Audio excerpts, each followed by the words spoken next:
Bonjour à tous, je me présente, je m'appelle Blackfire et on va continuer parce qu'on va parler de Spider-Man et j'avais envie de parler d'un personnage extrêmement important qui va arriver au fur et à mesure de l'histoire de Spider-Man qui n'est autre que le Super Bouffon, personnage extrêmement important de Spider-Man. Et on va aussi parler d'un... Il y a deux personnages qu'on va pas mal parler, ou du moins teaser dans ce qui va se passer prochainement. Je vous fais un petit teasing, il y a trois choses qu'on va parler, et je sais qu'il y a un des personnages, on va en parler dans pas longtemps, qui n'est autre que, comment il s'appelle, j'ai oublié le nom, mais ça va venir. Pourquoi ça revient pas? Un personnage qui est cool en plus. Mince, ça revient pas. Bref, Black Cat, le Super Bouffon et les Sinister Six. Vous allez comprendre pourquoi, parce que l'un va être teasé et l'autre on va le voir dans pas longtemps. Donc on va parler du Super Bouffon. Je ne vais pas vous parler de son origine tout de suite, parce que c'est ce qui fait aussi le charme du personnage. Et en fait, au début de l'histoire du Super Bouffon, en fait, il fait chanter un peu tout le monde, parce qu'il connaît les secrets de chacun. Donc il est un peu comme Jeffrey Epstein, vous comprendrez plus tard. En fait, c'est un ancien esprit. J'ai pas envie de vous spoiler. Mais c'est quelqu'un qui connaît leurs secrets en fait. Il connaît les secrets d'Harry. Il sait que le père de Harry, c'est le Bouffon Vert et qu'est-ce qui lui est arrivé. Et voilà, il sait tout sur le Bouffon Vert et Harry. Il sait que Jonah Jameson s'est servi de McGargan, le Scorpion, pour affronter bien évidemment Spider-Man. Donc il connaît les secrets un peu de tout le monde, sauf de Spider-Man. Donc Peter, voilà, il voit ça. D'ailleurs, quand vous voyez, je ne sais pas si vous voyez, mais Peter Parker a un t-shirt noir. Et on retrouve un peu l'équivalent dans Spider-Man Brand New Day, et ça c'est extrêmement incroyable. Donc je pense qu'ils ont enlevé le truc du t-shirt de Peter Parker dessus. Et en fait, voilà, le Super Bouffon a convié tous les gens dont il connaissait le secret pour les faire chanter. Et Spider-Man en fait va s'embêler et ça va donner un combat épique entre bien évidemment Spider-Man et le Super Bouffon. Alors Super Bouffon est extrêmement malin. Donc il s'est servi d'un robot, voilà, donc le personnage existe, mais à l'image de Mysterio, il s'est servi d'un robot contre eux. Et voilà, il faut savoir aussi que le Super Bouffon a fait partie des membres des Sinister Six. Après, vous ne le verrez pas dans Spider-Man en noir, mais il va être teasé dans Spider-Man Brand New Day. Et voilà, le Super Bouffon, un lien avec Spider-Man ainsi que Wilson Fisk, chose qu'on voit très bien dans la série des années 90. Que je vous ai déjà montré aussi sur ma chaîne. Et voilà, on va voir Spider-Man affronter le Super Bouffon. Et voilà, c'est un adversaire vraiment redoutable, vicieux, très malin, vraiment. Et ça a donné souvent des combats très réussis.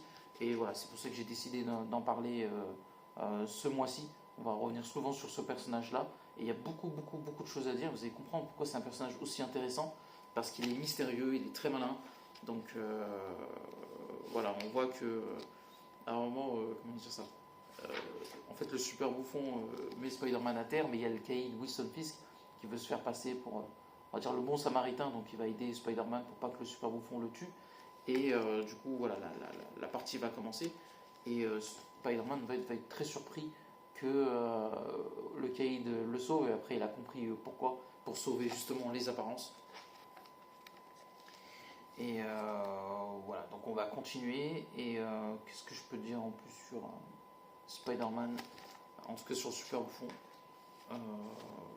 Voilà, donc on voit Spider-Man, voilà, qui continue sa course et qui essaie de rattraper justement le Super Bouffon. Et voilà, donc c'est vraiment le premier gros duel mythique entre les deux. Et en fait, le Super Bouffon a vu que Spider-Man lui a mis une araignée espion pour l'espionner, justement, comme son nom l'indique. Et c'est très bien fait ça d'ailleurs dans la série animée. Et on voit voilà justement Spider-Man en fait enquêter pour savoir qui est le Super Bouffon. Et c'est une chose qui va lui coûter cher, mais indirectement. C'est assez compliqué parce qu'en fait il a vu les hommes qui étaient impliqués dans l'affaire du Super Bouffon, et ils essaient de comprendre comment il les tient et qui ça peut être. Et du coup, en fait, en remontant la piste, voilà, donc comment il s'appelle, Spider-Man remonte à Jonah, et justement il retrouve l'affaire un peu du Scorpion. Et Jonah Jameson, lui, il n'a pas envie de se faire chanter enfin, il n'aime pas que le super bouffon le fasse chanter, donc il va décider de raconter ce qui s'est passé avec le scorpion, et ça va être une confession, et ça va être très intéressant, et voilà, il va avoir un match retour, mais le super bouffon s'attend à la venue de Spider-Man, et ça va donner un combat extrêmement intense et réussi entre les deux. Voilà, donc les deux ne vont pas se faire de cadeaux, et c'est ça qui est très bien fait. À ce moment-là, le super bouffon n'est pas forcément très fort. Bon, c'est les comics, donc à l'époque, on va dire que ça passe. Après, le super bouffon a trouvé une formule pour être à égalité avec Spider-Man. Donc il se sert voilà, plus de sa malice, de ses armes, de ses munitions contre lui. Et puis voilà, en fait, il se trouve aussi sur un terrain, enfin, à domicile, le super bouffon contre Spider-Man. Et voilà, c'est pas le premier comics qui a existé, le premier affrontement qu'il y a eu entre les deux, mais c'est plutôt pas mal. Donc après, le super bouffon, un peu comme dans la série animée, va se faire passer pour mort, parce qu'en fait, Spider-Man et lui vont s'affronter dans une sorte de camion, et le camion va finir, voilà, il va voir, voilà, ça va brûler, et en fait, il va finir à l'eau, et il va rester que le masque du super bouffon, et ils vont pas retrouver son corps, justement. Et ce qui est intéressant aussi avec ce personnage, c'est que dans les comics, il va avoir différentes identités, et du coup, c'est ça qui va être intéressant, parce que voilà, il y a un des proches de Spider-Man qui va mourir, après Oncle Ben, Captain Stacy et Gwen Stacy. Et il va y avoir un autre personnage important de Spider-Man qui a existé dans les années 60 jusqu'à maintenant, qui est connu, qui est dans les films justement, et c'est ce que nous tease un peu le MCU, en tout cas Spider-Man No Way Home, c'est bien évidemment le personnage de Ned Leeds. Et là vous vous dites, mais Ned Leeds c'est super bouffon? Vous allez comprendre, c'est beaucoup plus complexe que ça, et comme je vous ai dit, le super bouffon en fait, il se fait passer par plein de gens. Donc du coup c'est pour ça qu'il se débrouille toujours aussi bien. Et voilà, comme je l'ai dit, le combat entre Spider-Man et Super Bouffon est souvent très réussi, très intense.